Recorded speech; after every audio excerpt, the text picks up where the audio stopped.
The world is saved.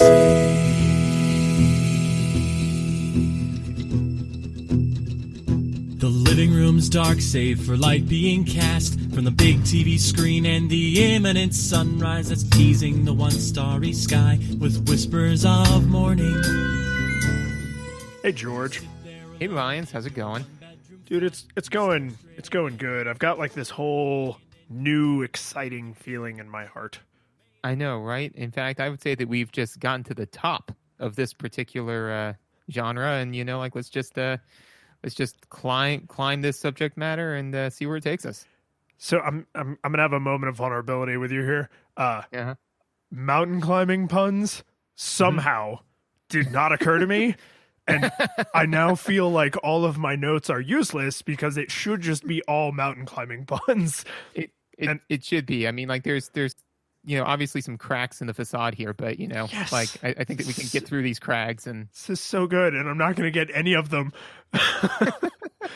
So let's do a bit of a quick preface. So historically, we have always done classic games. Mm-hmm. And I had this idea I've been tossing around where I was like, what about new games that are intentionally designed in a retro style? So retro graphics, retro music, retro styles of gameplay. And that's so this is our first swing at that. yeah, And we're doing Celeste. exactly. So if you like it, you can, obviously let us know through the normal forums, Facebook, Twitter, or our favorite one, going out outside your house, screaming and getting into the police bulletin. So that way we can find out that way. So those We've are gotten top some three. very sweet comments from listeners through that channel. So I really just encourage that to continue. Absolutely. No, it's my favorite by far. So instead of our nostalgia goggles, we're going to talk about our NEWstalgia goggles. So how did this game come into your life? How'd you hear about it? What do you like? Did you have any prior exposure before I brought it up to you? Briefly, I actually was I was watching a YouTube channel thing about I forget what the exact subject matter was, but they pointed to Celeste. Oh, it was about user-defined experiences, actually. So the idea was, and I touch on it a little bit in my notes, but the idea was that where do you draw the line between what the designers want you to experience in a game and how you want to experience the game? Okay. Because obviously designers come at it with a this is the experience that I want you to have, but if it's like, for example, Dark Souls, and you're like, I just want to see Dark Souls, I just want to see the game. It's like, well, too bad, because get good then you see the game. But if you just don't have the time to dump that kind of energy into it, then that shuts you off from that. So anyways, long story short, this game was used as an example in that, and I was just kind of like, this looks pretty good. It looks really good and frustrating. And I was just kind of like, oh man, I'm glad I'm not playing that. And you were like, hey, we should do this thing. We should play Celeste. And I was like, yeah, sure, man, no problem. And I queued up the picture, on my PlayStation. I was like, oh, all right. I mean, let's do this. I'm in it now. Yeah, I think that is very much, and we'll talk a lot more about this, but that is the feeling they were after. And I don't think most people, because there's still a lot of people that don't consider video games art, and screw those people. They are legally considered art, though. That's right. So everyone else is wrong because laws are never incorrect. But I think a lot of people. No, don't think about it. I think Don't think about it. It's illegal. I think a lot of people talk about the artist's intentions with visual art, so like paintings and sculptures and things. Music, it's becoming more common with movies and books as well, but we're still not totally there with video games. And I think that's an interesting space because it obviously applies. Our culture's not really having that discussion yet in broad circles like we do with books and movies and things. But the interesting difference is anybody can watch a movie. And all of the references and nuance and subtle, important cultural critiques and all that goodness might totally go right over your head. 1,000 miles up, you have no idea that you even missed something. You can't really have that experience with a game when you're talking about gameplay. There could be references and cultural and social commentary and all the same stuff you would have in any other artistic medium. But if you're talking about, to even get to that, to even get to the part of the game where there's story elements you might not understand, you have to do this complicated thing with your thumbs and index fingers, is totally unique to video gaming and is kind of awesome when it's handled well. I would make the argument that there's a similar corollary in books, which would just be like books that use a level of language that you're just unfamiliar with. So, for example, like, if you tried to read Swiss Family Robinson to a 5-year-old, like that would be similar in the sense that, there's just so many words in there that they just don't know, that it just eventually becomes word salad. But yeah, I can't think of a similar corollary in movies because, they're highly visual, unless again, it's a movie about, well, here's the elementary physics behind the Higgs boson particle. Here we go. And you're just kind of like, and again, then it's the language that's falling flat. But no, there is definitely, as we've mentioned before on the show, a level of literacy that is required in some games. And it's very similar to like in books where you can't, if you make the book simplistic enough so that way people who have a lower level of literacy can read it, then it does curtail the type of experience that you can generate. That's true. And I think a difference that books to some extent and video games certainly have that is necessarily more obvious but may or may not actually be significant in terms of what you get out of it. If you sit down to watch a movie, you are in no means prepared to process. The movie still happens. Like once you hit play, the movie still happens whether or not you digest any of it. And you can sound your way through a book that you don't understand the words for and still arrive at the end of the book, broadly speaking. But with a video game, like if it's, you have to do this complicated platforming maneuver to get to the next story sequence, like you may never even get to, like, you just literally can't. Like it's as if you couldn't turn the page or the movie was just paused until you understood whatever had just been said in that scene. So I think the viewer is more acutely aware when they cannot progress in a video game. Whereas if a movie or a book is too complicated for them, then they're like, well, I still watched it. There were just parts I didn't get. But you can't say, well, I still finished it. I just didn't finish it. Like that distinction can't happen. That's true. I didn't think of it that way. And I'm just picturing now, like, as the equivalent would be like, you just kind of gibberish your way through the first page of Swiss Family Robinson. You go to turn the page and your parents like crack you on the knuckles with the ruler. And they're like, not until you pronounce it all correctly. And you're like, but you haven't told me how to do that. And then they say, no, I'll carry sadness around with you for a while. Or however you were raised. I don't know. Yeah. Anyways. I didn't realize you were Catholic. But what about you? How did this enter your life? Because you were the progenitor of this for us. So I had seen some articles about it because people were talking about some of the clever mechanics and some of the very heavy story elements. And this is an experience that may be, if not unique, it's certainly special enough that I can't think of another time it's happened where I saw, and you know me, like I don't really care about spoilers. I mean, I assume most of the people who listen to these episodes have played the games, but we never say like, oh, spoiler alert. Like we just talk about the game as if people have played it. And if, well, to be fair, also generally we've been playing games that are like over 20 years old. So if you haven't played them by now. Right. Yeah. And I mean, the special episodes we've done about movies, we're not like, oh, make sure you watch the movie first. Like if somebody wants to listen and we spoil a twist in the movie, like that's, you know what you're getting into. You went to a book club. They talked about who the murderer was because you're at the book club. Right. But I read a headline that was something like Celeste is making the audience and the creators of this game into better people. And I was just like, huh. So so I read like the first few sentences and they were like, oh, this game, it's super hard and it's got this kind of theme around depression. And if you haven't played the game, don't read the rest of the article. And I was just like, challenge accepted article. Like I just, and that is not a common experience for me. I'm usually just like, whatever. And I'll just go through, but something like I saw there's like a banner image with the art style and I was like, ooh, it's retro style. And it's like, oh, it's this super challenging platformer. And oh, it's got this really interesting theming that's inspiring this cool discussion. And it's only like $9. Yeah, I'm going to just buy it.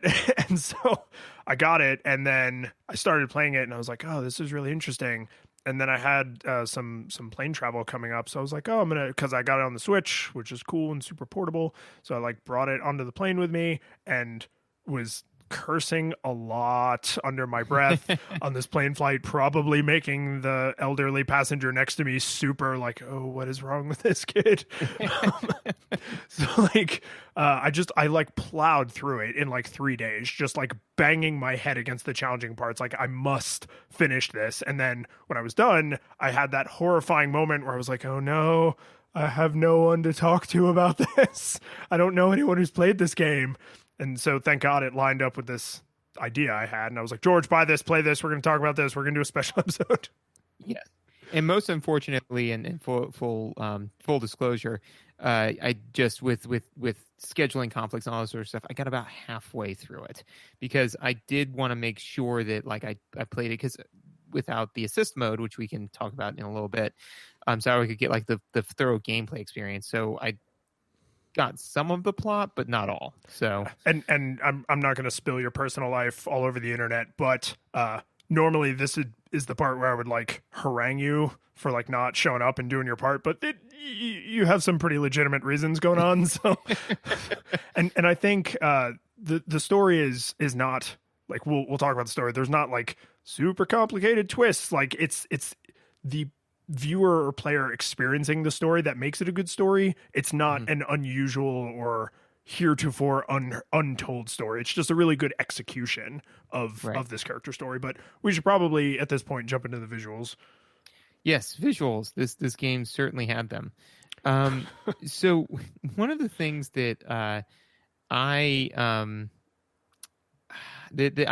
started to become really sensitive to, because it's just kind of like, you ever eat like a meal and then like get food poisoning and then you can't eat that meal again, right?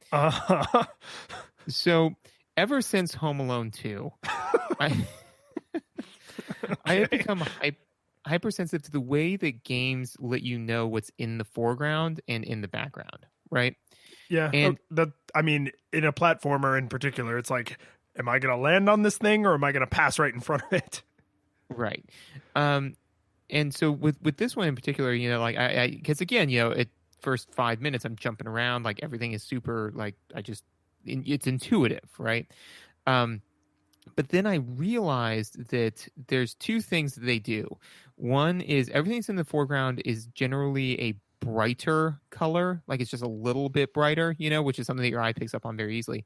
But one thing that I noticed is that everything that's in the foreground, at least I can think of, that's like interactive with the ball, except for like spikes, which are clearly like these huge jagged spikes, is at 90 degrees. Things in the background can be like at slight angles, like houses and things like that. Like they'll be at a slight angle, but everything that you interact with is at 90.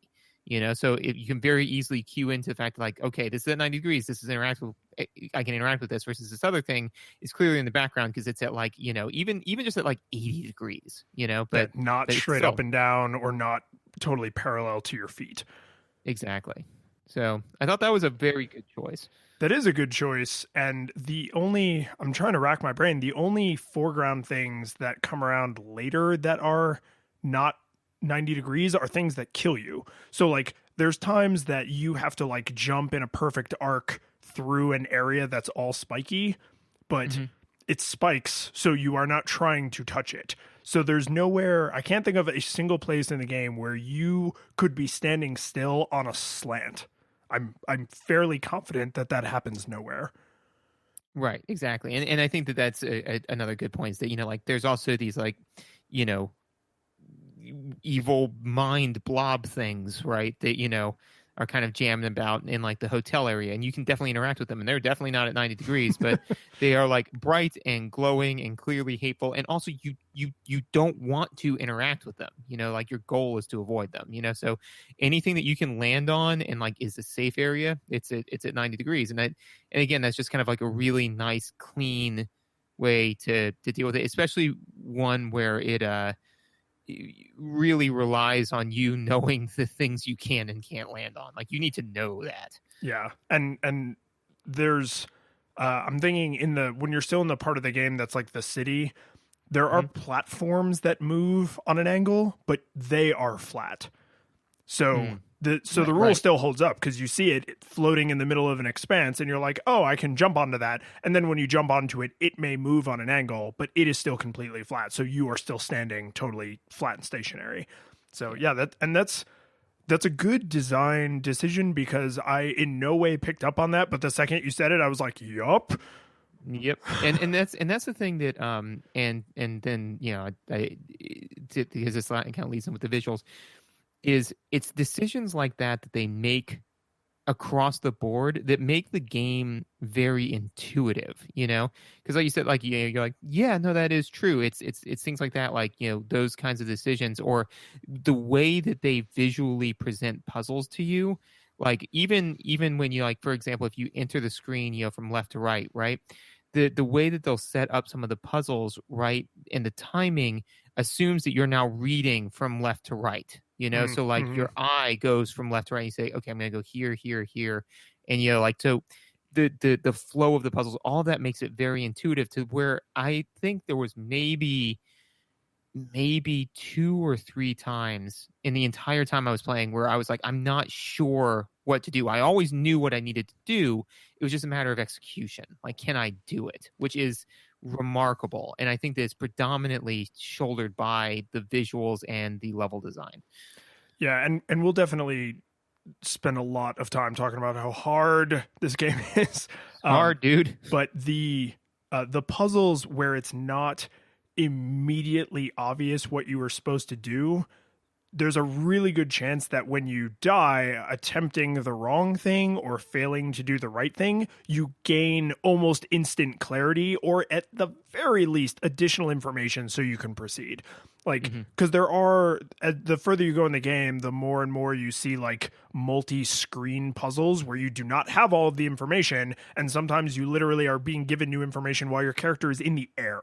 So you're like, Madeline is like in mid-flight and now needs to make a decision, and you're probably going to die. But the thing is, you now gain some information you didn't have a minute ago. So when you come back through and the cycle time's super fast, you can progress a little bit further and maybe even just make it all the way to the end. So the fact that they have those consistencies where it's like anything you can stand on is totally flat, anything you can hang on is completely vertical, and we are never going to violate those rules ever. So if you see a vertical surface and it's not covered in spikes or poison, you can grab onto it, right? And so having those kinds of consistencies mean as you play through the game, they can have longer more longer puzzles than they fit on a single screen, because you're being fed information faster, but you're not being fed new information. You're just being fed new combinations of information you should already be familiar with. Yeah, agreed. So I need to ask you about something, because I don't know if this is the kind of thing you would notice, but when we've played older games that have like mode 7 on the Super Nintendo and everything's like all stretchy, transforming, and whoa, zoomy, like sometimes that effect is done really well, and other times it is hot garbage. And this game is all pixel art, except all the places it's not. So sure. So like there's cutscenes that are these really beautiful hand-drawn styles. All the dialogue is a very modern, high-res texture for each character, and they have like a little high-res kind of cartoon avatar that talks. But the level graphics and everything you interact with and all the gameplay is all this pixel art style. But there are some places where they clearly violate it, and there's 2 that stand out in my mind. One is when you move quickly as Celeste, she does like a very Looney Tunes like squash and stretch, And if you happen to pause it at the wrong time, you can see her deformed, and it's weird. And it's not a bad thing. Like that's a super tried and true animation style, because it's like, oh, it makes everything look faster because it's all elongated, and then when she like grinds to a halt, she's like a little smaller than she normally would be. Whereas when you think to like Mario never does that, Sonic never does that, Mega Man never does that. They are whatever dimensions they are all the time, and that squash and stretch is something you can't really do on a low bit system, because you just don't have the space. You could draw it with pixels, but you would have to make the character larger so that you could then squash and stretch them. And they weren't going to spend pixels on that and processing power on it. And so to see that animation, like part of my brain is like, pixels don't move like that. And so seeing that, I'm just kind of like, it reminds me that it's a modern game. The other place is, you talked to the old lady, right? Oh yeah. You talked to her in the very beginning. And she like laughs and little ha-has come out, and the little ha-has like kind of float and transform as they're moving. And I had that same pixels don't move like that. Like it was just, and it's a beautiful little animation, and I think it's the right choice to include it, but it is a dead giveaway that you're playing a modern game. Like 30 years from now, if you showed someone Super Mario World and you showed them Celeste, they would be like, these are not from the same era. Cause like, it's just, you can tell. Right. And actually, I saw an interesting presentation on why choices like that are made, which is the idea is that, like, so this is obviously a nostalgia based game, right? It's you know, they're trying to tap into that, like, you know, the Super Mario kind of, you know, nostalgia, right? Yeah. What if the platformers you played as a kid, but way harder? Right. Way harder. But the thing is that they're not competing with the platformers that you played as a kid. They're competing with your memory of it. So what they have to do is cheat stuff to compete with your nostalgia goggles, you know, to compete with the rose-tinted vision through which you're thinking of. Because you remember like, oh man, Mario was amazing. It did this, that, and the third thing. And then as we've seen, you go back and play it, and sometimes it doesn't hold up. But the thing is that not everybody does this podcast. So instead, they're just kind of like, oh man, dude, Super Mario was so much better. It's like, actually, Super Mario couldn't possibly do what you remember Super Mario doing, but you remember it that way. So I've become more sensitive and kind of like, you know, okay. And that is one thing I do think that this game does very well, is game feel. You know, with visuals like that, and the way that they interacted with the controller, you know, like how they used the rumble on it. Like stuff like that, I thought was very good. But yeah, that's apparently a strong reason for why they do stuff like that. Yeah, and that's, I would love to say that I had totally set you up for that, and I was like, aha, now George will quote this interesting study that he saw somewhere. But there's an, you know, if this plays well, if you know, like and subscribe. If you go outside of your house, that's right. If we continue to do, you know, NEWstalgia goggles, like that's an interesting thing to watch for, is like, what thing did they intentionally change? Because I remember Sonic going fast, and then when I actually play Sonic, I'm like, he not go that fast, right? So this modern game has to be way faster than it would have otherwise been, because they know it's going to be compared to Sonic, or this platformer has to be way more whatever because they know it's going to be compared to Mario and Mega Man X and those kinds of things. Like there's an entire meta design level going on beyond just, I want to make a good modern game. It's, I want to make a good modern game that's going to be compared to old games that never actually happened. Right. Yeah. It's almost like, you know, when you know, like you know, when you're in high school, it's just kind of like, well, my ex did so and so, and it would always do this. It's like, actually, no, like I am way superior to your last significant other, but not to, you know, like this weird person that you made up that you never actually dated, because the way you remember them. Yeah. So it's because, I mean, and I think it's a natural thing, because like, what do you remember about Sonic? Well, Sonic goes fast, right?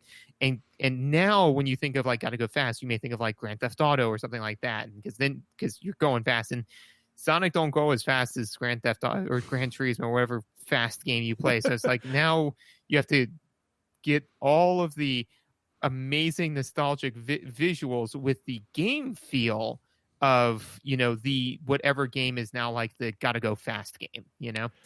That sucks. So yeah, so I do not envy developers making retro games because it feels and actually when I saw this, I really gained more appreciation for people making retro games. It's like, oh man, all they're doing is playing on nostalgia and they're just ripping off old games. It's like actually to do it right, it's almost harder than making your own game. So, give them some credit. Even more props than originally given.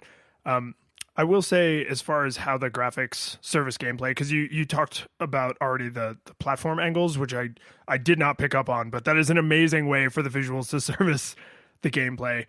The thing that stood out to me, it's a super minor thing, but it's just something that I was like, that's right. Like an old game would never have thought to do that because old games didn't necessarily have like all these collectibles.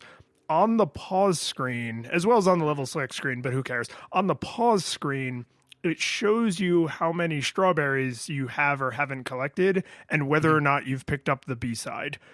And it's like, because that's just something you want to reference, but this game does not lend itself to a big, stupid inventory menu. Like, I don't need an inventory menu that shows a giant picture of a strawberry with a giant number next to it.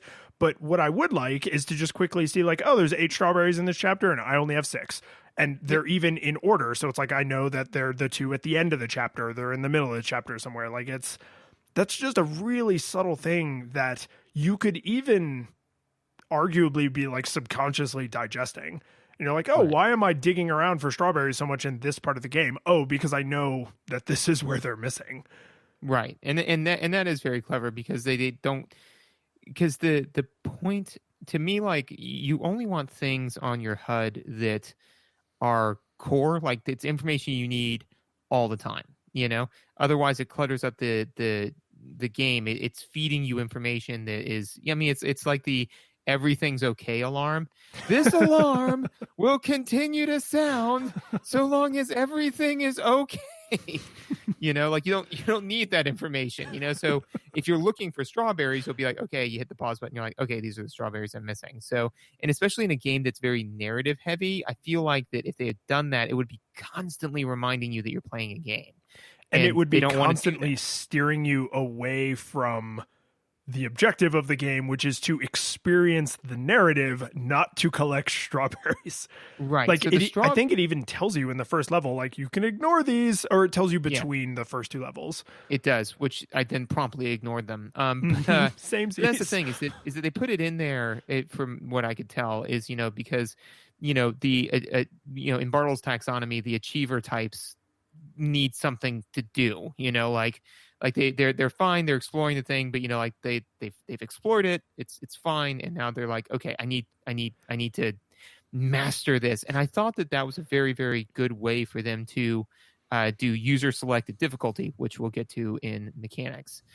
But one of the things that, and again, this one is also kind of like obvious, but I thought it was a great visual and service of gameplay and kind of a clever way to do it. And again, because they could have very easily thrown this information up on a HUD, but they didn't, which is when you've used your dash, your hair is blue. When you haven't, it's red. Yes. And it's just, it's elegant, man, because, and they thought about it even more because later in the game, when you make peace with Battleline and she like rejoins you, then your hair is pink and you have 2 dashes. And when you use your first dash, it goes from pink to red. And when you've used your second dash, it goes from red to blue, indicating you have no dashes remaining. Boom, easy. And that's the thing, is they very easily could put that in the HUD and saying like, hey, how many dashes do you have left, or have like a dash meter. And they even could have had like a stamina meter. They didn't do any of that. They gave it to you through the visuals, and that does 2 things. One, again, it doesn't consistently remind you that you're playing a video game. It's not saying like, it's like last time I checked, we don't have a heads-up display, right? That's the official stance. Like, we don't tell people about the. Yes, they can never know. Okay, good thing that we're not talking about it on the podcast. But so obviously you don't have a HUD, so like that would constantly remind you that you're playing a video game. But also, 2, there's a difference, I think, between like seeing a stat on the screen versus seeing something that's happening to you, the player. So it's like, when she's climbing and you see her start to sweat and then like start to flash red and like let go, that feels way more personal than watching a number drop or, like a health bar decrease or what have you. It's happening to you, and it's a great way to convey that information without making it feel gamey.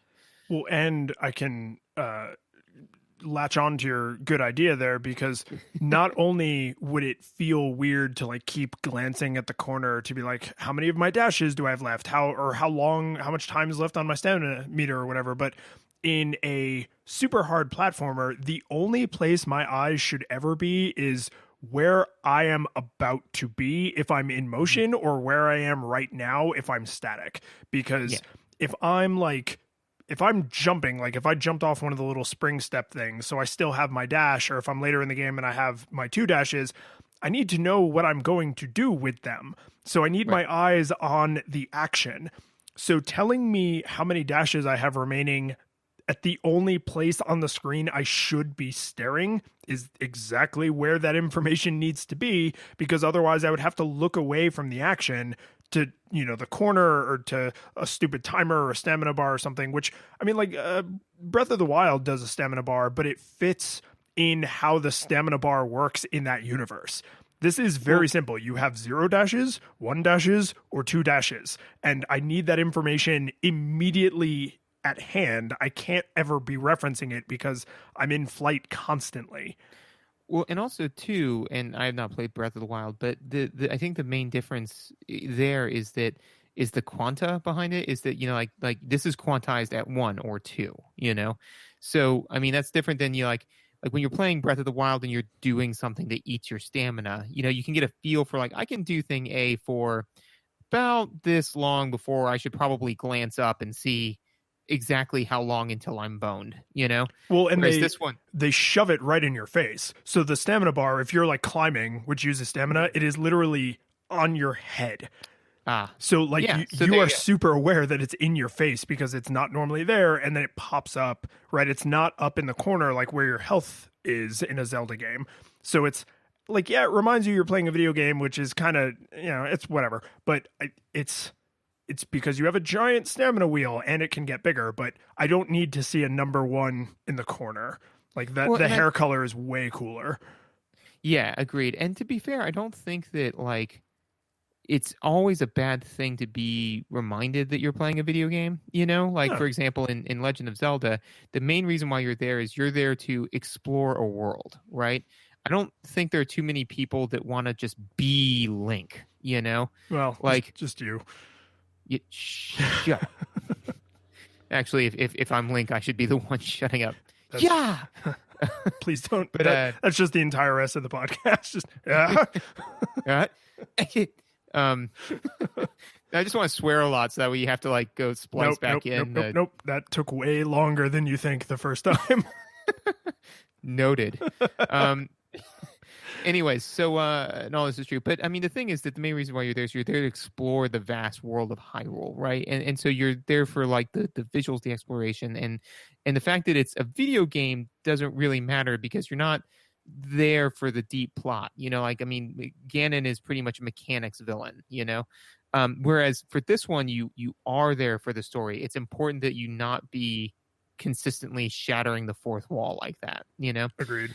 It's just it's I don't think it's ever, well, I don't want to say never, but it's generally not, like you said, great to be, like, hey, you're playing a video game. But there are some of them where, it's more important to remind somebody they're playing a video game so that way they can play it better versus, like we need to find out a really elegant way to convey this information without reminding people that they're playing a video game, because we're going to do some stuff and they can't feel like they're playing a video game when we do that stuff. Agreed. The last thing that I'll say about visuals is just that because we always talk about hitboxes in platformers, and the hitbox in this is super good, and you're not allowed to screw that up in a game like this, because this is a platformer that's hard, not just for the sake of hard, but in service of the story. Like it's hard on purpose because the entire framing device is in service of the narrative. And there's lots of games that are just hard for the sake of hard, and that's totally fine. But you can't have a game that's hard and unfun. Like it can't be punishingly hard if the unless that's the point. I mean, I know frustration games is like becoming a thing, but if the point I know, right? If the point is to convey this specific feeling and the mechanics don't support that, you've essentially failed, no matter how well written the story is and how well delivered the dialogue is or whatever the case. Like if the mechanic is designed to support the narrative and it's not doing that, you have a problem. And the mechanic in this game, all the mechanics, but the hitbox, like when you die, you died. You know you died, you screwed up, or something unexpected happened and you didn't account for it. But there were the literally hundreds and hundreds of times that I died by the time I beat the game. I cannot think of a single time where I was like, that's total BS. The game cheated. This is crap. Like everyone's a cheater. Everyone's bad except me. It's always the game's fault. Like I was very angry many, many times, but never at the game, always either at the situation or at myself, which we'll get into is kind of what they want. Yep. No, I think that the hitbox is very fair. Like we've said in many a times, is that if it airs slightly on the side of the favor, in favor of the player, because there was, I think, twice in, like you said, and I think I died by the time it was all said and done a grand total of like 250 times about halfway through the game, you know? So out of all of those, there was twice where I was like, ooh, I kind of think that should have killed me, you know? but again, it was just kind of like, it was just, and I would not have said that should have killed me. Like I should not survive that. I was just kind of like we're literally like, it was in the nightmare or whatever. Inside, like in the mirror? In the hotel. Oh, yeah. Where like the goo is like kind of like weird, and like I was falling and the goo hit me and I thought I died, so I just kind of like reflexively hit, R2, and I was like, wait, why isn't the game reset yet? And I just saw like Madeline like desperately holding on to a thing. I was like, oh my god, I'm still alive, and I said like out of the hours I played it and all of those deaths, like twice, where I was just kind of like, oh, all right. But it's supposed to, if they had made it again, fair, not good. I'm sure there would have been plenty of times where you'd been like, nope, that was crap. Yeah. And having one or two moments of surprise delight, like, oh crap, I'm alive. Like, even if you then go on to die because you didn't realize you had survived the thing you thought killed you, that feeling is a totally fine feeling. But to constantly have, because whenever you err in the other direction, it always happens too much. It's not often you play a game where you're like, oh, every once in a while you'll kind of feel like the game is cheating. When you know this game is not designed well, it's like it's broken all the time. You're just like constantly like, like these programmers are all assholes, a pox on their houses. Like it's you can't have a little bit of that. It's always way too much. Yep. No, that is the point where you turn off the game and you turn to your wife and you explain all of the reasons why the game's garbage. Yes, exactly like that. So let us move on then to audio. So as usual for audio, it's I'm a little light on the audio notes. To be fair, I don't really have as far as like God the bless audio. You try. I do. Hey. To be fair, I'm very pretty. So beautiful. When the package is this pretty, nobody cares what's inside. Oh. And all of this is true. Oh, so anyway, so the music, like as far as the music goes, I couldn't write down anything specific other than the fact that it was really good. It was very, very enjoyable, and I thought that it always nicely complemented the visual aesthetic that they were doing at the time. Like the haunted mansion felt like kind of like, and then like when you were climbing up the level after that where there's all of the wind and stuff, so you're working your way up there, like the music was a little bit more sparse, because you're up in the mountains and the wind's blowing through, so you've got like this constant wind sound effect, so the music's kind of subdued because like you can't hear the music as much over the wind. And But aside from that, like, just dude, the music's good. It's really enjoyable. It's okay. So I have Google Play Music, so I can just go and like grab, random albums. And they released the music for this game as an album. And so after I'd been playing it for a while, I was like, I bet this music is out there, because the game itself has a mechanic around music. So like the alternative harder levels are called B-sides, and it looks like a little tape cassette. And I was like, that's not an accident. These people definitely released this music.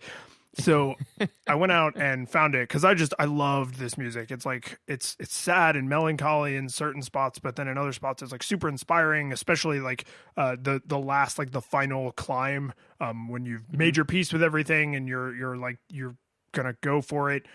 That track is like really good. Like, it's good workout music. It's really, really good. And I was driving home. I was bringing my older daughter home from gymnastics, and I'll ask her once in a while. I'm like, because she always wants me to play music. I'm like, oh, do you want me to pick something?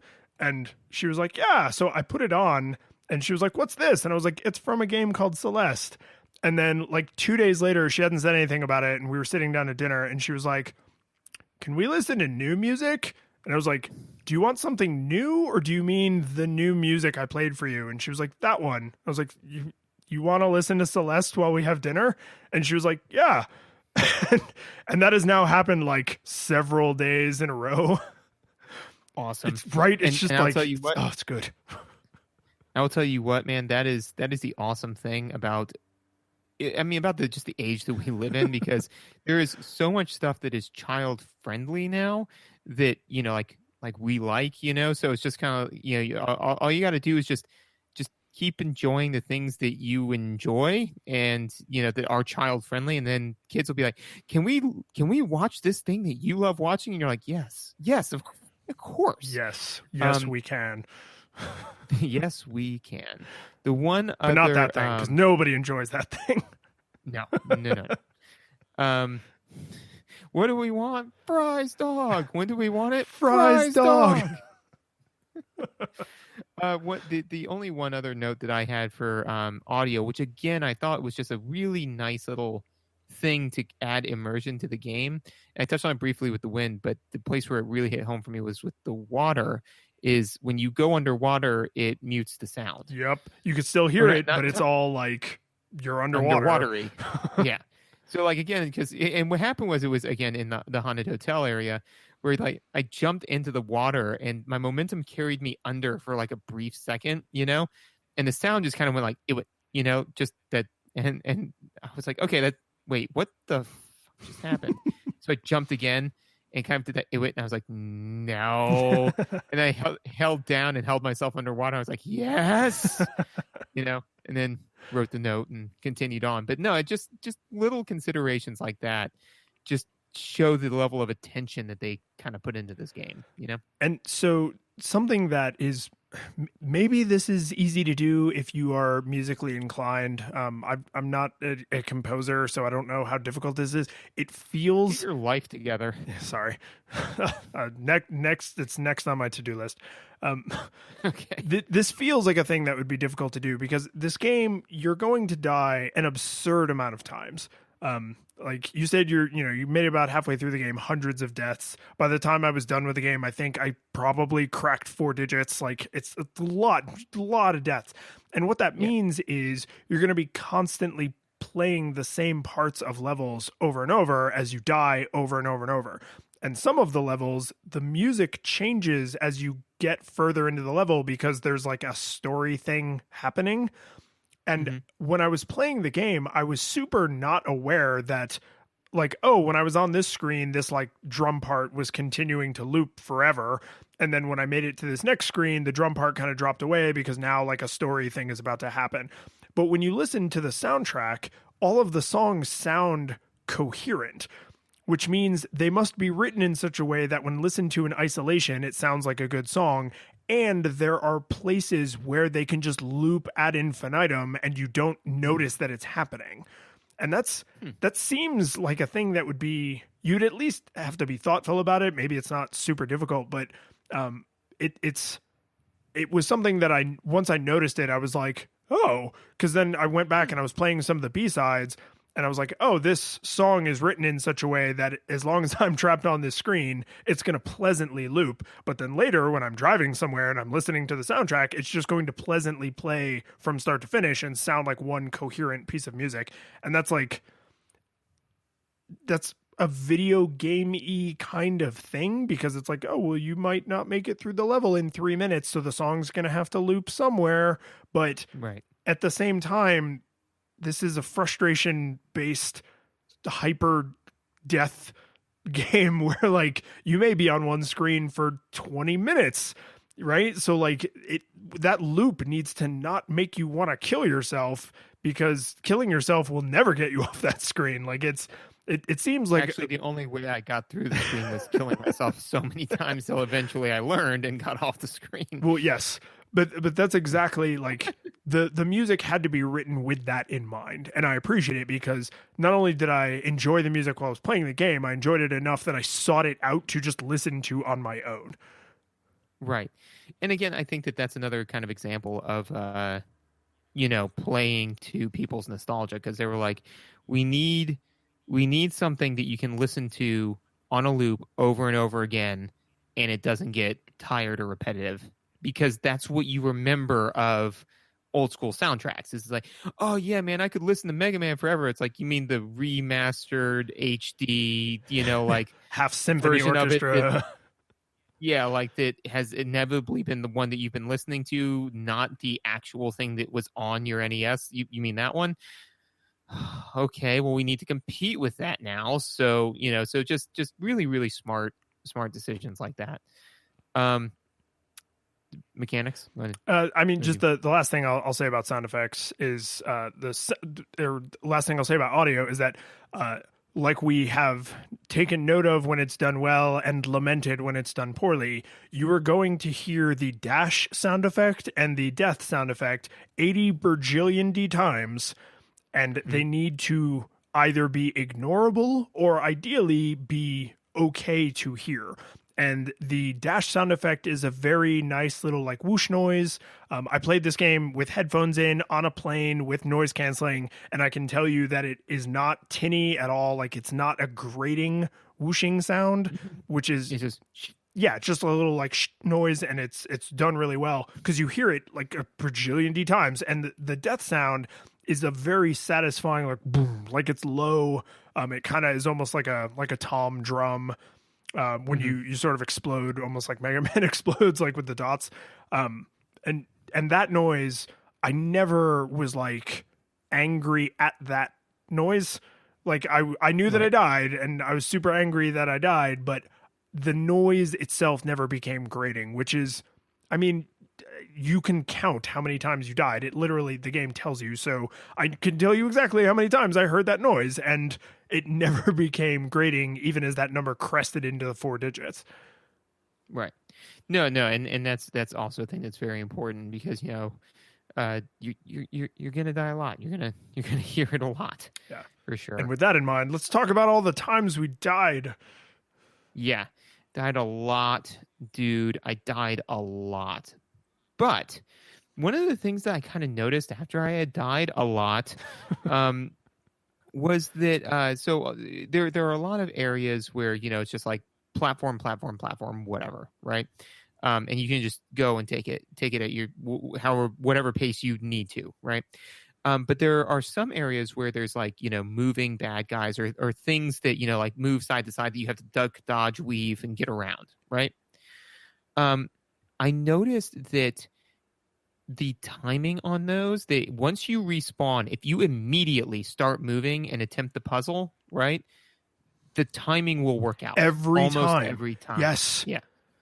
Yeah, which is brilliant, because I got frustrated and I was just kind of like, and just like went right, and then like all of a sudden I was just kind of like, oh wait, that timing worked out perfectly, and then once I became aware of it, I was like, let me see if this keeps working this way. And yeah, man, every time, like the minute you spawn, if you just go, it's timed properly, which then actually kind of it's incentivizing that behavior. So it's really easy to get back into the mood and into the flow, as opposed to like, oh, well, I just died. So even though the respawn time is short, which means there's not a lot of waiting, there's still waiting baked in. There's no waiting baked into this game. Nope. There's basically enough of a pause for you to accept the fact that you died and stop executing on whatever you're executing on, and reset. And it's, if I measured it, I would not be surprised if it's less than a second.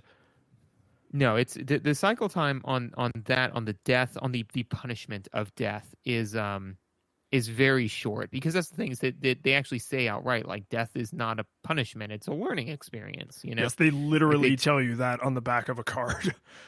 Yeah, they say be proud of your deaths each time you learn something, and it's like, that's true, I did. One thing, so before we get into variable difficulty, which I want to talk about a lot, the learning cycle time, I felt that, in my opinion, they got it right 95% of the time. And the 5% of the time, in my opinion, it was frustrating. It was on purpose, which I didn't like, but I get it. But like, there were a couple of times where you had to get through like the equivalent of 3 screens before you hit the platform where you didn't have to double back, to where there were definitely some times where I was like doing the same thing 10, 15 times that I'd done and executed properly in order to get back to the thing that had killed me and was challenging me. But again, if we're talking about like true cycle time, it's adding on like an additional 4 or 5 seconds, not minutes, which God knows old school games definitely did. Yes.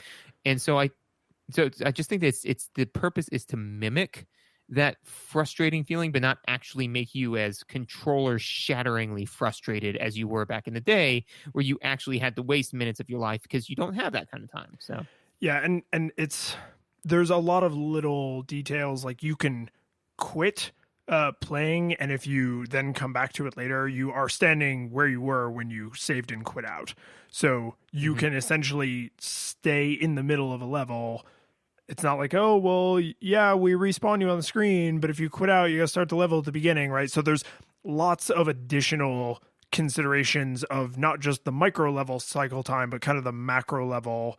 And then it's additionally made even more friendly by modern consoles having like suspend and resume. So, with like the Switch or the PlayStation, you just put it to sleep, and you, even if you were mid-flight, if you were in the air mid-dash, you could literally come, right back to that moment, which helps a lot because, like you play a classic game and it's like, if I'm 10 seconds away from a save point, but if the power goes out, I'm going to lose an hour's worth of work.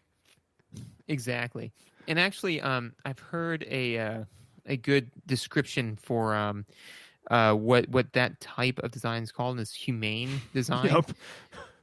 Which is good, because it's, like, that's the thing, is it's just kind of like they don't punish you for like, if all of a sudden, the baby starts crying and you're like, I got to go deal with this, you can just pause it. And it's not like, well, you know what? You didn't get to a save point, so you have to come back and play some more in order to get to a point where you can actually put the game down. It's like, it's like, dude, put this down whenever you want, which is part of what I think makes it tolerable. Because if you do get controller smashingly frustrated, you can put it down. The purpose is for them to provide a space for you to experience that, but not to force you to feel it, which I think is a very distinct difference that I thought they handled pretty well. They totally did. And I apologize. I need to insert a comment about the music and the audio. I'm not in no way going to cut this out and put it back there with audio. So the chapter markers are lying to you this episode. But the graphics, by and large, make a very strong attempt and succeed to be very retro, right? They're very pixely. It's beautiful pixel art. They do cheat and use some modern techniques sometimes, and there are visuals that are not pixel art, which I think is fine. But overall, the game obviously has a super retro aesthetic. The audio makes absolutely no attempt to be retro. They use modern instruments. They use them in full fidelity. They do use some electronica, but it's like modern-ish electronica, more like maybe the PS1 Xbox era could have done that kind of thing, but it's nowhere cartridge, right? So not even close. But I still I felt like the music fit the narrative and the visuals so well that I was like, I don't care. Like they made the right trade-off, like going with the piano because there's a lot of sad piano, going with like the woo noises, like where woo noises make sense. Like those were all Theremin noises. that's right, those were all the right decisions. So even though they indisputably modernized the game in a way that you could never then confuse it with a Super Nintendo game, I think that was absolutely the right thing to do, and I'm totally cool with it. The other thing they did that is more friendly to like, oh, this could have been on Super Nintendo, is the controls. There's nothing. You don't have to use the analog sticks. In fact, I preferred using the D-pad. And there's just face buttons and shoulder buttons. You could absolutely play this with a Super Nintendo controller. Yes, and actually, I thought that they did a good job with that because, first of all, keeping the game simple, because it is a very intense mechanics challenge, and the point is to it's kind of like a Twitch gameplay where it's like you hit A and then dash and jump and do all of this other sort of stuff. So if they had 7 different abilities mapped to 7 different buttons, that means that the amount of game literacy you'd have to play this would skyrocket. And that's not the experience that they were going for. So, and especially at the very beginning, all you can do is just move and jump, like you just move it and jump in, and then all of a sudden they're like, hey, just so you know, you can grab onto the side of the cliff. It's like, oh, okay, cool. It's like, just so you know, you can also dash. You're like, oh, all right, cool. And then that's it. All of the other mechanics and all the other things that you can do are emergent, Yep. like you learn them as you're doing them. So like when you go, when you turn on the whatever, when you smash the first mirror and you turn on the weird space goo, like Space goo is the right way to describe that stuff.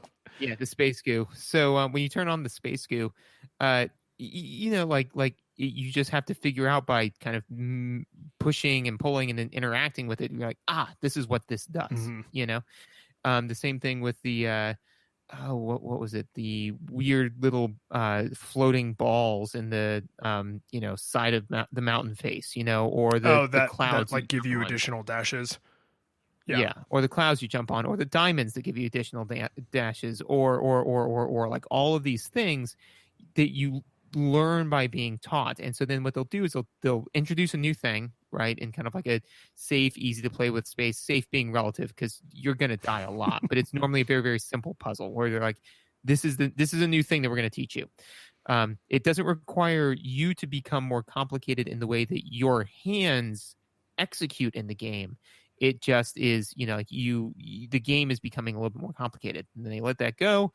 And then, then they'll teach you another mechanic. And then sometimes they'll double back and be like, okay, well now these two together, and that's something that has gotten better in modern gaming that old school gaming did not always do. There were a handful of games that did that really well, and those were the ones that withstood the test of time, like rocks, and the other ones did not. So I thought that was very well done. Yeah, I mean, Mega Man and Mario are probably the two paragons of teaching. They are the two. Yeah, of teaching through level design, and everyone else tried. And sometimes they had, they hit grand slams, but then there were other times where they totally struck out. Whereas you could pick any random screen on any of the Mega Man or Mario games, and there's a really good chance that was incredibly well thought out and incredibly well executed, and you're being given the right information in a safe environment so that when they're going to try and kill you later, you can't say the game didn't tell you what you needed to do. That's a hard thing to do at all, and it's incredibly hard to do consistently over multiple games, over multiple years. With they set a high bar, and this game is obviously emulating that level of quality in their level design, or in their level design.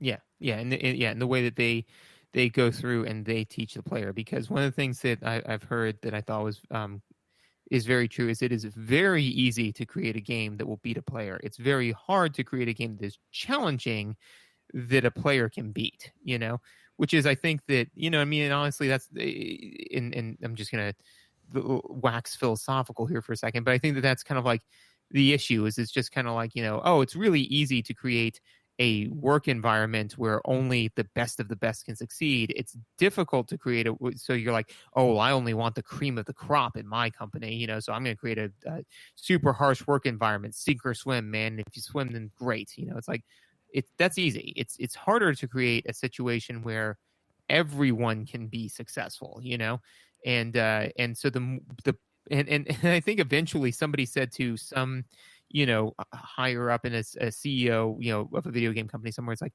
where they're like, you know, well, we need to make hard games because people want hard games. And it's like, yeah, but you know, if we actually teach people through the game how to play it, you'll sell more of them to more people. And then somebody said, wait, what? I've been missing out on this. And so that's all of a sudden they were like, no, let's make games that like, let's stop making Battletoads. Let's just stop making Battletoads. Yeah. You know, and they did. Yeah. So I've spent my entire career basically working in the education sector, and I think what you're describing applies to like, let's all be a successful team. I think it applies even more directly, like less metaphorically and more literally, to being an educator.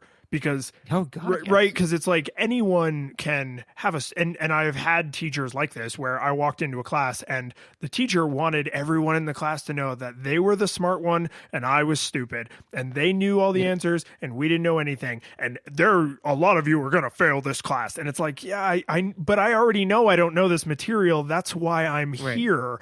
And there are lots of games that do that, where essentially you show up to the game and they're like, this game's going to kick your ass. And it's like, but that's not what I want. That's not why I'm here. Yeah. Like I can not finish this game by just not giving you $60. If you want me to give you $60, you need a game that's going to help me accomplish something. So wait, is this like the video game mechanics, like what we're describing, like the bad version of it? I think that's the video game mechanics version of negging. I mean, kind of like, right? Because it's just like, oh no, if you want to beat me, if you want to play me, then you've got to get good. And it's just kind of, as opposed to like newer games where it's like, no, I want to have a nice, meaningful, enjoyable experience with you, you know? And so the reason why we put up with it as children and we don't anymore is because as your self-esteem grows, you're less likely to deal with that kind of nonsense. So now we're just like, look, I'm a whole person. I don't need you, Battletoads. Okay, like I don't need this. Yeah. And I mean the parallel holds up because negging you can get hits, like there will be some successes, but being a good and constructive partner will give you way more successes that are also of a higher quality. So like, can you get a date if you go to a bar and treat people like crap? Yes, but don't do that. Don't do that. So okay, so punishing games are the video game mechanics equivalent of negging. I like that. That's good. Yeah. So we can't talk about the mechanics of this game without talking about user selected difficulty. Do you want to lead off on that, or? Yeah. So this is the mechanic that they literally tell you about up front, because they're like, hey, this game has an assist mode. Don't use it though, because we would really rather you experience the game. It's hard on purpose. We're not just trying to screw with you. Like we've got a plan, right? So like, yeah, it's gonna be a thing. They have to spell it out for you, because otherwise you would just think, oh my God, this game is so hard, it's not fun, unless you're really good at these kinds of platformers. And you wouldn't necessarily think to go looking for the assist mode because it's so advanced. Like, I have never played a game with an assist mode or a user selected difficulty that is this well thought out and executed on.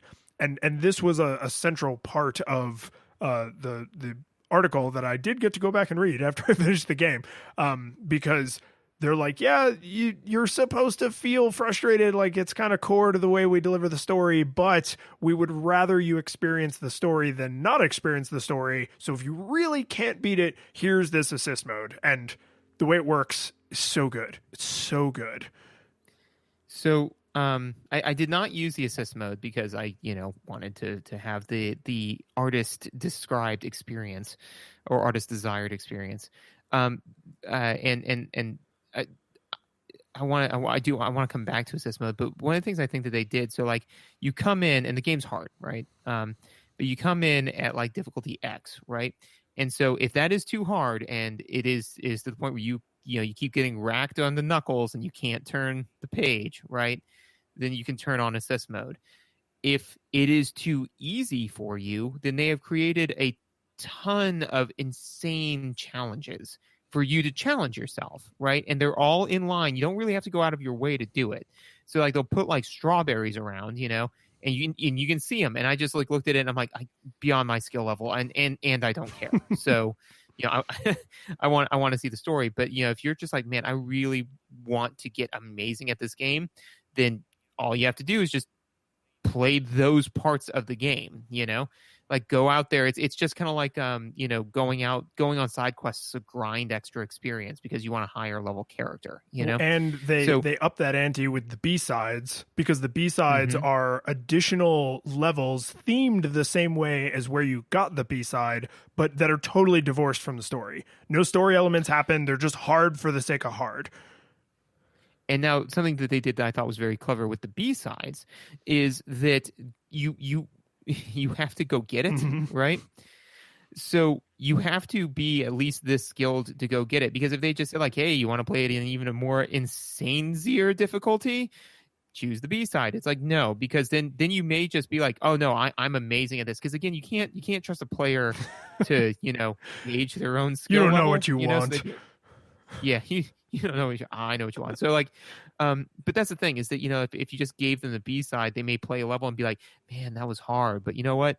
Let's ramp up the difficulty even more. And then they would have played it really, really hard. They would have put it down. And then the last thing they would have thought was like, man, that was frustrating. And they never would have gone through it. But instead you say like, okay, the B-side is going to be more of this. So you must at least, if you can't get through this puzzle, then we're not going to give you more harder stuff. It's basically like, it's just like a teacher refusing to give you more material until you've mastered the existing material, which is a very, very good way to lock that behind a gate that is open, like it's openable, and then once you open it, then you get the stuff, So I thought that the way that they created space for you to increase the challenge if you were not challenged enough was very, very good.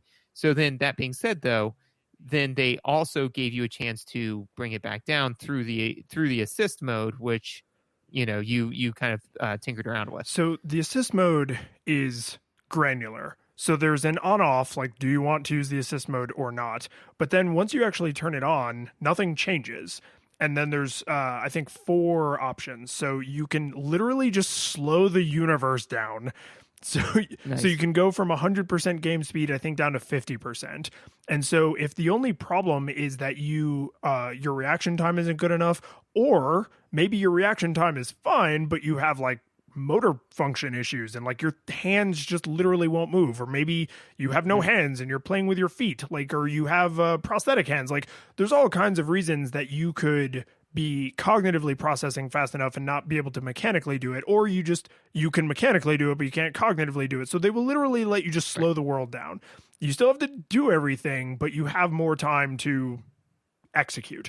They also will let you, because later in the game you get the double dash as a game mechanic, and then the puzzles reflect now you need to be able to dash twice, and you literally could not do these puzzles or some of these puzzles if you could only dash once. But you can add that second dash at any time through the assist mode, and you can go up to infinity dashes. So if your problem is you dash when you shouldn't have because you can just barely make that jump, but now you can't do the second part of the puzzle because you don't have your dash anymore, you can just say like, you know what, I just don't want to be counting my dashes. I just always want to dash, and I always want to be able to dash. And then, flat out invincibility, where you just can't die. And they handle it in a couple ways that is visually like really clever and cute. So if you touch a surface that should kill you, it just doesn't, and you can just stand on it, because all of the surfaces that can kill you are also at right angles. So like if you fall onto spikes, you either just pass through them, or if there's like ground that the spikes are on, you just land on the ground. It's as if they're not even there. Same thing with like the goo that kills you. If you fall into a pit, you just adorably bounce in the pit. So you can just like walk back out of the pit. And then the magic sparkle space jello, If you are in the space jello and you collide with a wall, you normally die. If you're in the space jello and you collide with the wall and you're invincible, it just literally reverses your course. So you just go back where you came from, which you had to have been able to be there because it can only send you directly back where you started. So it's just all of these little things. And I played, after I beat the game, I played a few levels with the assist mode on and tweaking the things up and down. And I was just like, I'm really glad I didn't play with any of this because I really enjoyed the story. And I'm glad that my ability level was able to overcome the difficulty of this game. But how amazing. Like, every game should have some stuff like this. Just like I think every game should have New Game Plus. Like, I want every game to have settings that it's like, hey, we just really want you to enjoy our game. And if you need this, like, just go ahead and use it. Well, and the thing too, though, is like, unlike a difficulty setting, right, where you can set it at like very easy, medium, hard, and insane. The artist made it very clear what the intended experience is. You know, a corollary would be like cheat codes, right? So, like, for example, Doom, right? There were cheat codes, right? Now, sometimes you just wanted to go around and kill a whole bunch of demons, you know, like that's just what you wanted to do, right? But you knew you were cheating. They were cheat codes, you know, like you knew that that's not the way the game is meant to be experienced, you know? Whereas with a difficulty setting, you know, it's just kind of like, well, it could be any of that. And the fact that they, like I said, they made it granular, so you could be like, hey, this is the thing that I'm struggling with, so I just don't want to struggle with that, so I'm going to turn it on. And the fact that you can turn it on and off whenever you want, you know, means like because there's definitely parts of it where you could just be like, I am just sick of this puzzle. Like I can see what I'm supposed to do. For whatever reason, I just cannot get it done. So I'm going to turn it on, just be invincible, dash straight through all this sort of stuff, and then turn it off when I'm done, and then go back to the game. Because for whatever reason, screw this puzzle in particular. Well, and that's a very important thing that makes it an assist mode and not a cheat code, is the ability to quickly turn it back off. Is because you can't toggle God mode easily in Doom in a way that would make you want to do that. Yeah, you can pop the console open and just turn God mode off, but nobody did that. You turned on God mode to be in God mode. Whereas the assist mode is specifically designed, and they even tell you this, is like, you know, hey, if you're just stuck, like, you just pop it on for a second. Like, you're not making a decision to cheat. You are saying, I need some assistance with this part or with this section or maybe even with this level. Like, the puzzles in this level are just screwing me. But you're not committing to cheating for the rest of the game. You can just say, I need a little bit of assistance right now. And I need a specific kind of assistance right now. So, real fast tangent, do you remember the cheat codes for Doom? No, like, I can't produce them, but I'm mostly confident that if I heard them, I would be able to confirm whether or not they were correct. Let's find out. IDDQD. Was that God mode or was that unlimited ammo? Or like it fills you with ammo? IDDQD was, I think, unlimited or all ammo. IDKFA, I think, was God mode, and ID clip was where you could go through the walls. Yes, and I think IDKFA, because that's obviously I don't get it. Yeah. So yeah. So it's just because I remember, like, I'd load up, dude, be like IDQD, IDKFA, IDCLIP, and then everybody dies. Like, there was something that was just supremely satisfying about, like, melting in through a wall behind a demon, shooting them once, because that's the thing is, man, you could just shoot them, like, you know, like dead, but then they don't get the horror of turning around and knowing they can't hurt you before they die, right? And because those codes in that combination, they make you the horror movie monster. So you're like, I'm going to, instead of saying I'm going to sit down and play Doom, you're like, I'm going to sit down and play Doom, but from the point of view of the monster. Like, I want to be the villain. I don't want to sit down and play Doom. I want to sit down and be Doom. Yeah, kind of. Because I'm just picturing, like you're just like running around like Space Marine, and like it just shows like one of the Caco demon like hit like a flare, and all of a sudden like you see the Marine kind of like take a single step like as it hits him in the shoulder, and you see him like turn around. He's got like the yellow eyes, and the Caco demon's like, wait, what?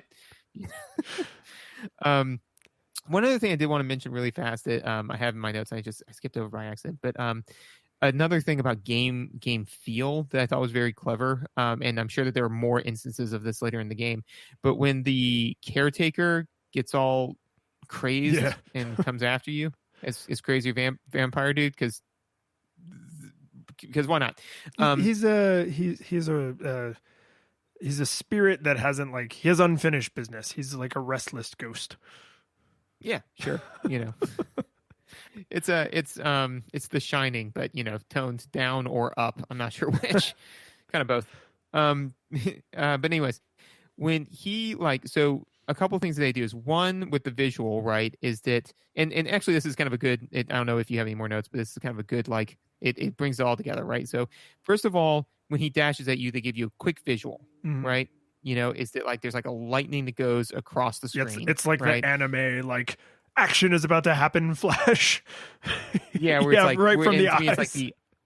It's like I see you, and yeah, exactly. So it has a really, really good feel, but it lets you know that he's about to attack and the line he's about to attack on. Right, the music is all changed to being very intense and dramatic. As you're running through this, but when he comes after you, if he is in line to hit you, and if he is going to hit you, he slows down. Yes. Right before he's about to hit you for just a hair of a second, but you don't. You continue to be able to operate at at least 3/4, if not your full speed, which gives you enough time so you are way, way, way more likely to feel like he almost hit you, than for him to actually tag you.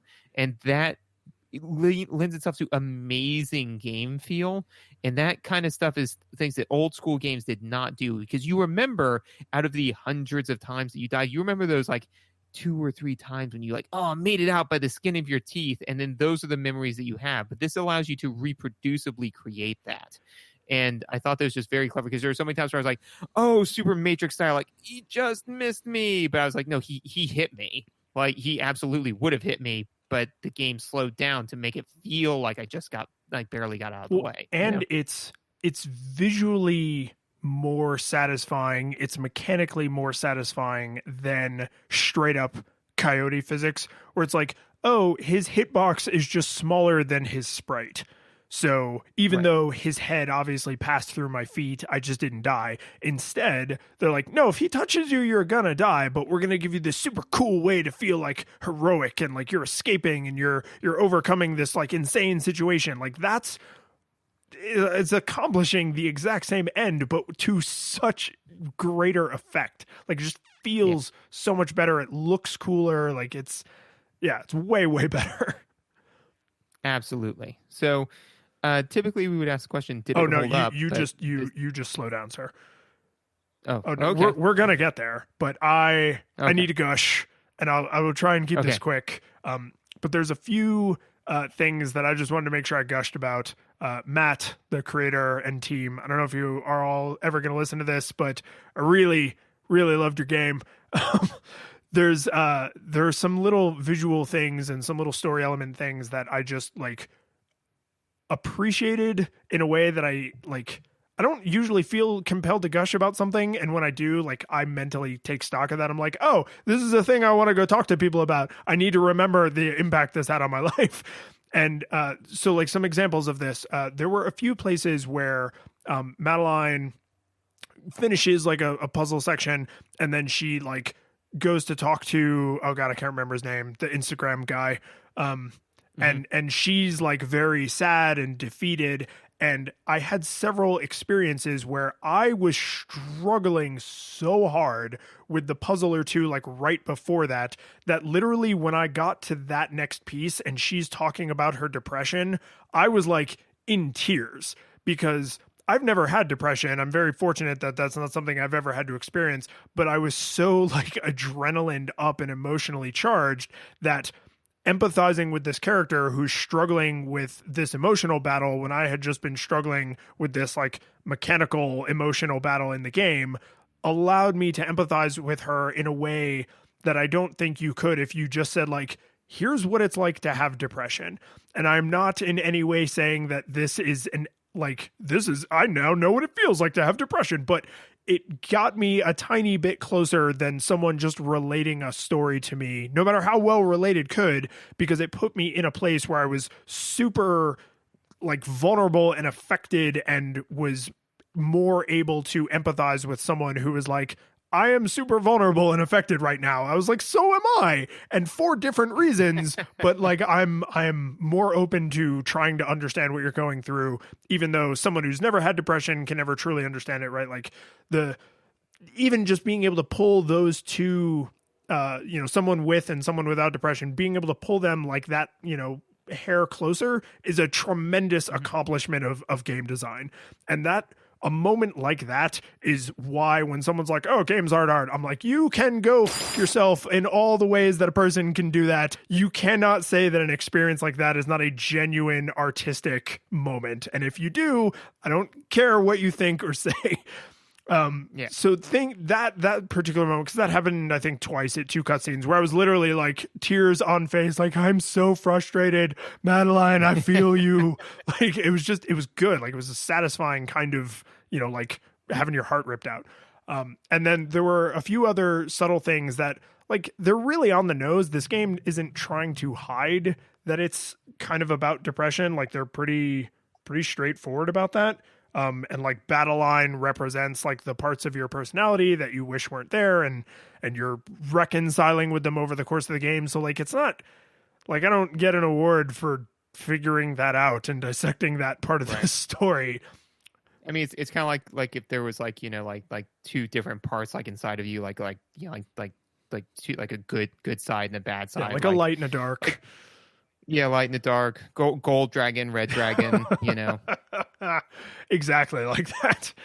Exactly like that. But there's the first time you interact with Battleline, she is chasing you and you are fleeing her. And then the next time you see her, she's chasing you again and you are fleeing her. And then when you decide, like, I need to deal with this part of myself and come to terms with it, you tell her, we are going to do this and we have to do it together. And Battleline is like, nope, no, we're not. And then she becomes like this terrifying monster version of you, and you have to chase her. So she is trying to murder you and you have to run after her in the level. And it's hard. Like, those puzzles are hard. And I was on a plane for a lot of that. And that person next to me was probably like, this guy needs to take a break from this game. And I was just like, no, because you can feel it. Like, you are like, catching her will allow you to not, when you have like a mental illness, it doesn't go away when you come to terms with it, but it's like, that's the first step toward being able to have that be a part of your life that you can manage, because you have decided this is a part of me and I need to manage it. And that is definitely one of the scenes that when Madeline and Battleline are having their like come to Jesus moment where they're like, no, we need to accept that we are going to live our lives together, where I was just like, I beat that last puzzle and they start talking and just tears. It's good. So good. Yeah, no, that is fantastic. And again, like, that is to me one of the things that video games allows you to do, is to really put yourself into a position where, like you said, like literature, you would read, if you were to read that, you'd been like, yeah, no, I understand cerebrally what's happening, but it's just kind of like, no, you have to get off of the sidelines and you have to be a part of this. You are a part of the art, like a good game designer realizes that the player is a part of the game and builds the game with that in mind. So, to say like, what we're going to do is we're going to slowly give you a set of skills over time, and then we are going to push you to your breaking point, and then we're going to tell this part of the story. And I think and I've played video games where I was moved, but I still felt like, oh, the characters did this, or like I was very moved by, the hero and the heroine realizing that they were going to be able to reunite, and that was a really exciting scene. But it's something very different. And you could argue whether it's better or worse, but it is definitely different when I got to like that scene, for example, where my feeling was I confronted the fact that I have depression and I am now better for it. And it's like, I don't have depression, but I absolutely feel like it's like Madeline didn't do that. I did that. I confronted that I have this mental illness and that's a part of me. Whereas a lot of games, and certainly things like books and movies, it's like, oh, this character did this, or this, this part of the team in this game I'm playing did this thing. But to, have a character on screen, an avatar that I don't identify with, I don't identify as a woman, I don't have long red hair, but to get to the end of that scene and be like, I confronted the fact that I have depression, like that's awesome. Like to be able to instill that feeling is really awesome.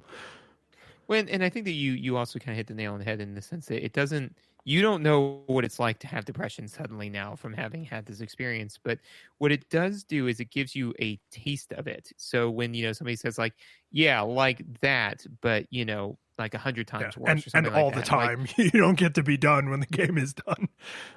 Yeah. Like I remember one time years and years back, I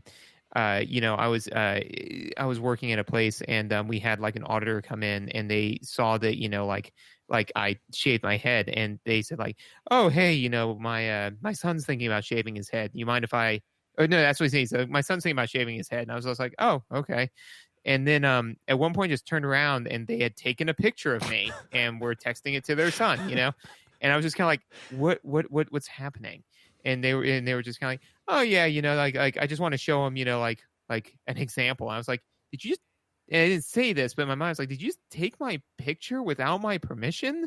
In a situation where you have like power over me, like you are an auditor, like I can't say or do anything about this, because you control what's about to happen next. So I was just kind of like, this is terrible. Is this? And it was just like, again, nowhere near the experience, but it was a slight modicum of like, this is what it feels like to be disempowered in a workspace, like it's not, and I don't in any way want to claim this one-to-one, but it gives you that taste where you're just kind of like, oh, okay, this, but way worse. And the fact that video games can do that, can say like, hey, this is kind of in the ballpark of what this person's feeling, I think can really generate a large amount of empathy for just in general. And I mean, realistically, if we can all come in, be pretty groovy to each other and then shuffle off this mortal coil, that just seems like anything that we can do to engender that experience of being groovy to one another, I am totally down for. I don't want to sound like I'm making light of it, but there's a really childish example of this very profound concept, which is in one of the early episodes of Family Guy, when the stabbing guy stabs himself, and he's like, oh my God, is that what I've been doing to people? I belong in here. But it's like, yes, because if you ever considered for a moment what someone else's experience of the world is, you yourself might behave differently. Yeah. You might learn something. So so now we can ask, did this game learn from history? Like it is obviously in the platformer style. It has beautiful pixel art. The music, they made no effort to make retro, but it's really good music. But like, did this game that is trying to be, like in the same lineage of a Mario or a Mega Man or a Sonic, like did it learn from history? Absolutely. I mean, like we said a couple of times, throughout the show, is it not only did it learn and does it do better, but it kind of has to, so I would say that so normally we would say like, oh, like you definitely need to be wearing your nostalgia goggles in order to play this game. I would say that this game is the proud owner of NEWstalgia goggles, in that it is a new game that properly encapsulates what the old games was like. So I would give this a firm NEWstalgia goggles. Yeah, no, I'm with you, which is going to be a confusing ranking system because it's like a positive version of something that's well, no, because there's nostalgia. Okay, from worst to best, there's nostalgia goggles. nostalgia monocle, no nostalgia goggles, new nostalgia monocle, and nostalgia goggles.